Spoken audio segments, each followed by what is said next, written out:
अरे भाई जंग में आए हुए हैं मेरे पास और जमात के साथ आए थे और जब भी आते हैं ज़रूर टाइम देते हैं और मुझे तो बहुत अच्छा लगता। ना अनुष्का के चेहरे की चमक, ना ही आलिया की अदाएं और ना ही कोई चिंकी मिंकी पिंकी।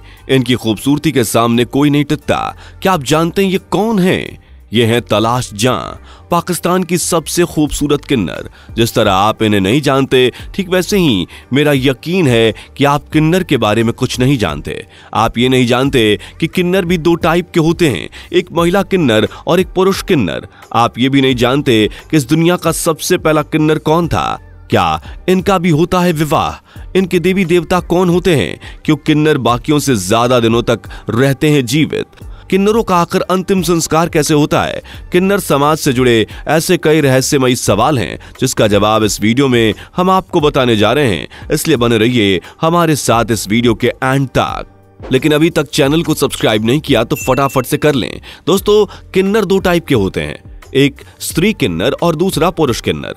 स्त्री किन्नर में पुरुषों जैसे लक्षण होते हैं और पुरुष किन्नर में स्त्री जैसे लक्षण होते हैं। किन्नर समुदाय के लोग अपने जेंडर को गोद में लेते ही ऑर्गन देखकर पहचान लेते हैं। समुदाय में आने के बाद अपने धर्म को मानने की छूट होती है। किन्नर समुदाय की सर्वमान्य देवी बेसराम माता है, जिसकी सवारी मुर्गा है और पूरा समुदाय इन्हीं की पूजा करता है। दोस्तों, किन्नर समुदाय में भी गुरु शिष्य की परंपरा का पालन पूरी तरह से होता है। किन्नर समुदाय के गुरु भी खुद पैदाइशी किन्नर होता है। मान्यता है कि किन्नर के गुरु को इस बात का एहसास हो जाता है उसके कौन से शिष्य की मौत कब होगी। किन्नरों की मौत के बाद उनकी शव यात्रा रात में निकाली जाती है। कुंभ मेले में भी किन्नर समुदाय खास तौर पर शामिल होते हैं। वैसे तो देश में साधुओं के 13 अखाड़े हैं, लेकिन अब किन्नरों ने भी अपना एक अलग अखाड़ा बना लिया है। दोस्तों, अक्सर आपने किन्नरों को किसी खास या खुशी के मौके पर सभी को आशीर्वाद देते हुए देखा होगा। इसके पीछे की मान्यता है कि जब प्रभु श्री राम 14 साल का वनवास काटने के लिए अयोध्या छोड़ने लगे, तब उनकी प्रजा और किन्नर समुदाय भी उनके पीछे पीछे चलने लगे थे। तब श्री राम ने उन्हें वापस अयोध्या लौटने को कहा। लंका विजय के पश्चात जब श्री राम 14 साल के बाद वापस अयोध्या लौटे तो उन्होंने देखा कि बाकी लोग तो चले गए थे, लेकिन किन्नर वहीं पर उनका इंतजार कर रहे थे। उनकी भक्ति से प्रसन्न होकर प्रभु श्री राम ने किन्नरों को वरदान दिया कि उनका आशीर्वाद हमेशा फलित होगा। तब से बच्चे के जन्म और विवाह आदि मांगलिक कार्यों में वे लोगों को आशीर्वाद देते हैं। दोस्तों, आपको जानकर हैरानी होगी कि दक्षिण कोरिया में किन्नरों के ऊपर किए गए एक शोध से पता चला है कि किन्नर सामान्य लोगों की तुलना में ज्यादा दिनों तक जीवित रहते हैं। शोधकर्ताओं ने कोरियाई प्रायद्वीप में सैकड़ों सालों से रहने वाले किन्नरों के जीवन से जुड़े घरेलू दस्तावेजों पर रिसर्च किया है। रिसर्च से पता चला है कि बाध्याकरण यानी कि कास्ट्रेशन की वजह से किन्नर ज्यादा दिनों तक जिंदा रहते हैं। ये एक ऐसा प्रोसेस है जिसमें इंसान को पूरे तरीके से नपुंसक बनाया जाता है। रिसर्च के मुताबिक दूसरे लोगों के मुकाबले किन्नर लगभग 20 साल ज्यादा जिंदा रहते हैं। आइए अब आपको बताते हैं कि आखिर इस दुनिया में किन्नरों की उत्पत्ति कैसे हुई। दरअसल बहुत पहले प्रजापति कदर्म के इल नाम का एक बेटा था। इल काफी ताकतवर था, उसे शिकार करने का काफी शौक था। एक बार राजा इल अपने कुछ सैनिकों के साथ जंगल में शिकार करने के लिए गए, लेकिन कई जानवरों का शिकार करने के बाद भी राजा का मन नहीं भरा। तो वो शिकार खेलते खेलते उस पर्वत पर पहुंच गए जहां भगवान शिव अपनी पत्नी देवी पार्वती के साथ घूम रहे थे। देवी पार्वती का मन प्रसन्न करने के लिए भगवान शिव ने उस समय अपने आप को भी स्त्री बना लिया था। कहते हैं भगवान शिव के स्त्री रूप धारण करते ही उस पर्वत के जंगल के भीतर की सभी पुल्लिंग नाम की जंतु और पेड़ स्त्रीलिंग हो गए थे।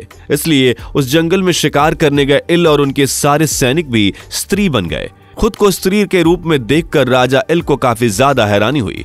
जब उन्हें यह पता चला कि यह सब भगवान शिव की वजह से हुआ है तो वो काफी परेशान हो गए। इसके बाद वो फौरन भगवान शिव की शरण में जा पहुंचे। तब उन्हें देखकर भगवान शिव ने स्त्री बने राजा इल से कहा, पुरुष प्राप्ति का वर छोड़कर जो भी मांगोगे वह मांग सकते हैं। भगवान शिव के मना करते ही राजा इल देवी पार्वती को प्रसन्न करने में लग गए। तब देवी पार्वती ने राजा इल से प्रसन्न होकर कहा कि तुम जो पुरुष प्राप्ति का वर चाहते हो उसके आधे भाग के दाता महादेव जी हैं। पार्वती जी ने कहा कि वो सिर्फ पुरुष प्राप्ति का आधा भाग दे सकती हैं, यानी इल को आधा जीवन पुरुष बनकर रहना होगा और अपना आधा जीवन स्त्री बनकर रहना होगा। तब राजा इल ने बड़ा ही सोच समझकर पार्वती जी से ये कहा कि वो 1 महीने के लिए स्त्री के रूप में रहना चाहते हैं और 1 महीने पुरुष के रूप में। राजा इल की ये बात सुनकर देवी पार्वती ने तथास्तु कह दिया। इस तरह से राजा इल एक माह स्त्री और एक माह तक पुरुष इल होने का वरदान मिल गया।